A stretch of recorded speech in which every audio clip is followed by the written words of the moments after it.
Hello friends, कैसे आप सब लोग and thanks for watching my channel. तो एक और हफ्ता ख़त्म हो चुका है और जैसा कि पिछले हफ्ते के फ्राइडे के क्लोज के बाद एक स्ट्रॉन्ग बाउंस बैक आया था, ये हफ्ते उस पर पूरा का पूरी तरीके से पानी फिर चुका है। और नो डाउट एक बाज़ार पे ओवरऑल इम्पैक्ट आपको देखने मिला होगा। फ्राइडे को आप देखिए, निफ्टी 364 पॉइंट डाउन है, लगभग 1.5%।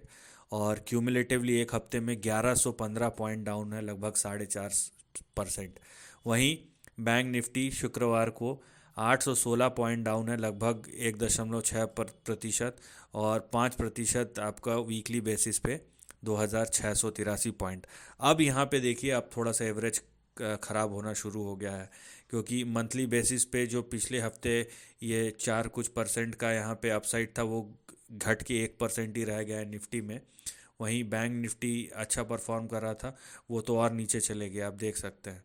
अब ये जो गिरावट हुआ है ना, ये ट्रेंड को कहीं ना कहीं यहाँ पे निफ्टी में तो फ्लैट है 6 महीने के उसमें, और बैंक निफ्टी में फ्लैट था, फ्लैट टू नेगेटिव था, अभी फ्लैट टू पॉजिटिव है।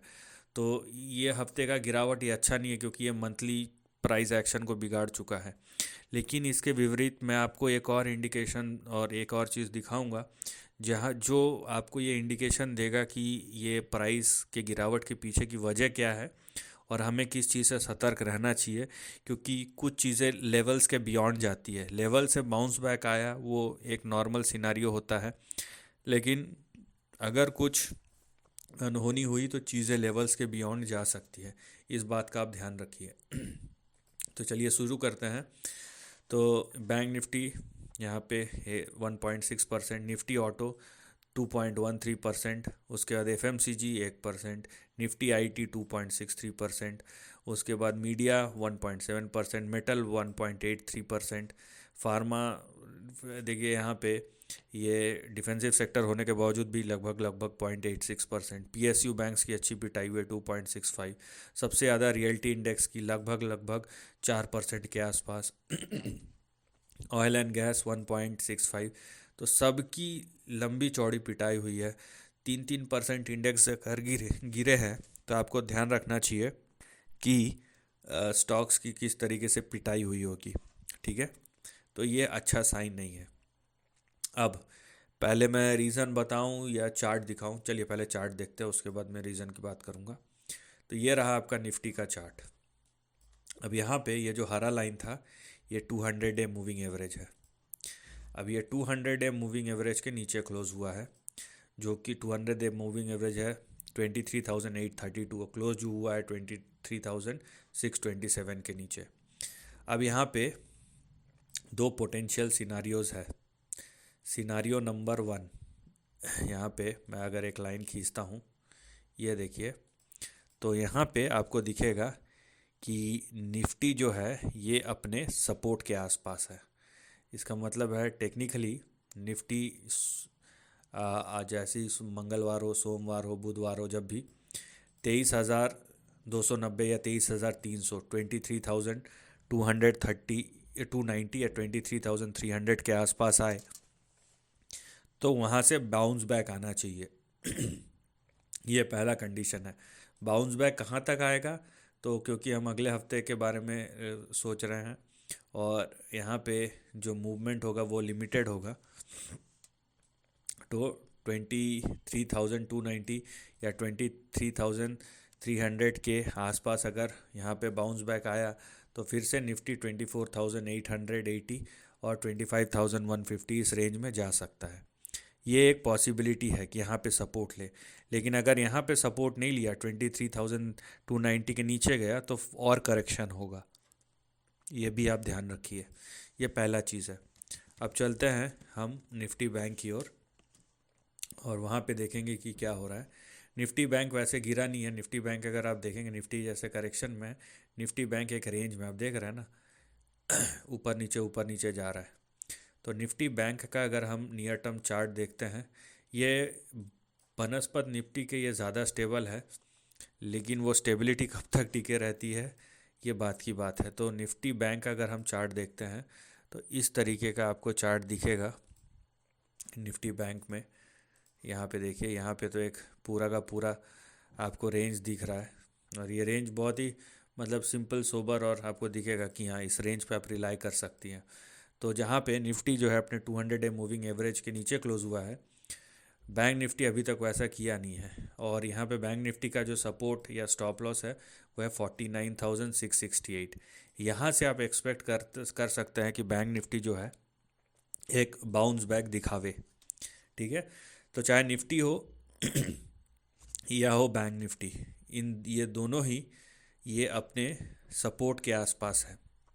तो यहाँ से आप ऑब्वियस सी बात है कि जैसे निफ्टी का मैंने अपसाइड का लेवल बता दिया, बैंक निफ्टी का भी कम से कम आप 53,000 तक तो एक्सपेक्ट कर ही सकती हैं कि ये फिर से जाके रीटेस्ट करे। ये देखिए यहाँ पे 53,597 या 53,600, और अगर इसके नीचे गया बैंक निफ्टी 49,668 के नीचे, तो ऑब्वियस सी बात है कि यहाँ पे आपको फर्दर डाउनसाइड दिखेगा, चाहे निफ्टी हो या बैंक निफ्टी हो। अब क्वेश्चन क्या है, सवाल ये है, क्या ऐसा ही होगा? क्या ये नॉर्मल ये सपोर्ट लेवल्स वर्क करेंगे? देखिए, अगर नॉर्मल सिनारियो होता तो शायद ऐसा होता, लेकिन इसमें आ जाता है एक, अगर बड़ा सा नहीं तो मीडियम साइज़ का क्वेश्चन मार्क आ जाता है। मैं छोटा क्वेश्चन मार्क नहीं बोलूँगा, मीडियम साइज़ का। उसका रीज़न मैं बताता हूँ।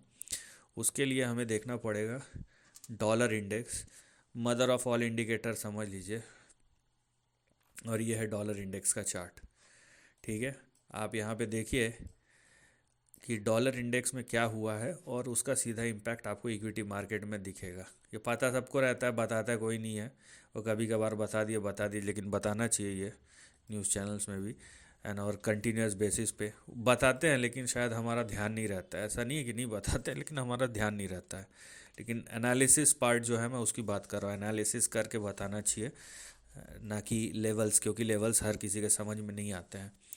तो यहाँ पे देखिए आप 107.5 107.5, ये 2022 नवंबर, तो लगभग 2 साल के बाद यहाँ पे फिर से ब्रेकआउट हो रहा है। तो अगर डॉलर इंडेक्स 106.6 और 107.5 ये दोनों लेवल्स के ऊपर टिके रहेंगे, तो यहाँ पे फिर से ये आप देखिए हो सकता है कि 114 और 115 ये दोनों लेवल्स के तरफ जो डॉलर इंडेक्स है वो अग्रसर हो। तो क्योंकि यहाँ पे ब्रेकआउट हो चुका है 107.5 के ऊपर, तो यहाँ पे प्रोबेबिलिटी ये बन गई है कि ये फिर से 114 और 115 की तरफ जा सकता है। तो और ये इन टर्म्स ऑफ परसेंटेज देखेंगे तो ये लगभग 5 या 6% ही बनता है, लेकिन हम करेंसी की बात कर रहे हैं, स्टॉक मार्केट की बात नहीं कर रहे हैं।